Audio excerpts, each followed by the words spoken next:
everyone, this is Dr. Heidi Kliss, and this is my dog Kip, and we are in front of the beautiful kinesiology building in Auburn University. And for episode number 3, we are going to talk about cardiorespiratory endurance. That's a really important part of fitness.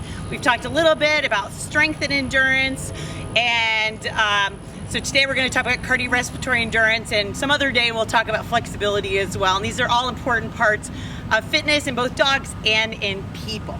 So how much cardiorespiratory endurance exercise does your dog actually need?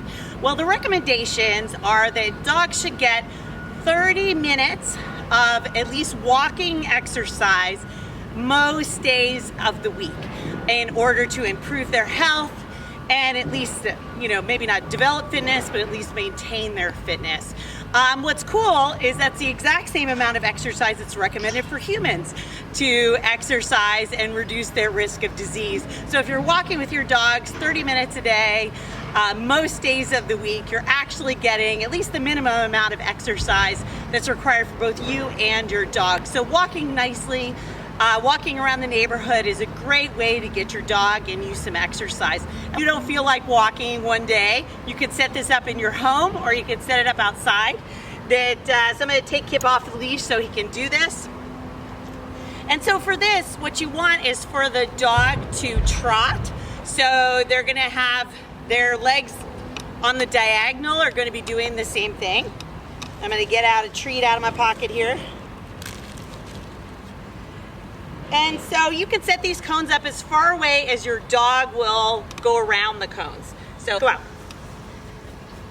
Good. So I want him to go around the cone. Then I'm gonna have it go around this cone. Come on, come on, come on. Yes, good, out. Yes, good, out. Yes, there you go, good job. So you could do that for 20 to 30 minutes. Keep your dog at a nice pace. A nice trotting pace like Kip was. Let me try that again. You ready? Okay, here we go. Okay, out. Oh, no. Out. Yes, out. Yes, out. Yes, out. Yes, good. And obviously treat them periodically for doing a good job like Kip was just doing there. All right, so let's talk about walking nicely on a leash. This is a challenge, and we know that this is from research that this is the #1 reason why people do not walk their dogs, is because dogs have a hard time walking nicely on a leash. Okay, so what do you need for walking nicely on a leash? You really just need a plain collar. There's obviously a lot of training aids out there. You're welcome to try a variety of them and see what works best for you and your dog. I found that just a normal buckle collar is really the best thing. What we want them to do is feel some pressure on their neck and stop pulling. And that's the trick that a lot of people stop using collars because their dog is choking themselves. What you really need to do is teach your dog when they feel that pressure, they want to stop, okay?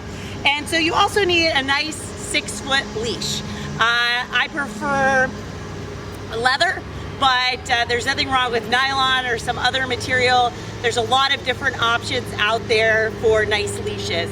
What I would say is don't do is use extendable leashes, so the ones that have the string that pulls out. What that teaches the dog is that if they pull, the leash gets longer. And that's really not what we want to teach our dog. They're actually incredibly dangerous also, so please don't use extendable leashes when you're teaching how to walk nicely on a leash. Another thing you need is poop bags, so make sure you have your poop bags on your leash or on your dog in some way. Okay, so how do we teach walking nicely on a leash if your dog is not doing well with that? So one thing we want to do is have a command for walking next to you. And ideally, I like my dog to be shoulder to my leg. And so that's kind of the position that I want them to stay in.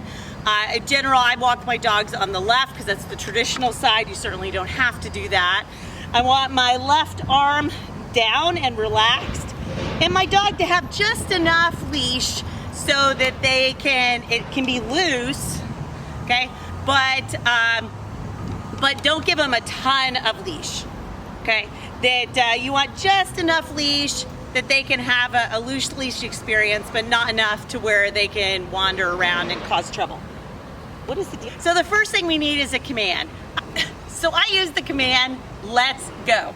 And to Kip, that means he's gonna walk next to me with his shoulder and my pant leg, and for as long as I ask him to do so. So the command that I use to say that he's done with having to walk nicely on a leash is all done. So when I say let's go, that means he has to walk nicely. When I say all done, then he can just kind of sniff, and I'm not even worried about pulling at that point. I just let him do it. So here is walking nicely on a leash. Let's go. Good boy. All done. Good job. So he knows those two words pretty well.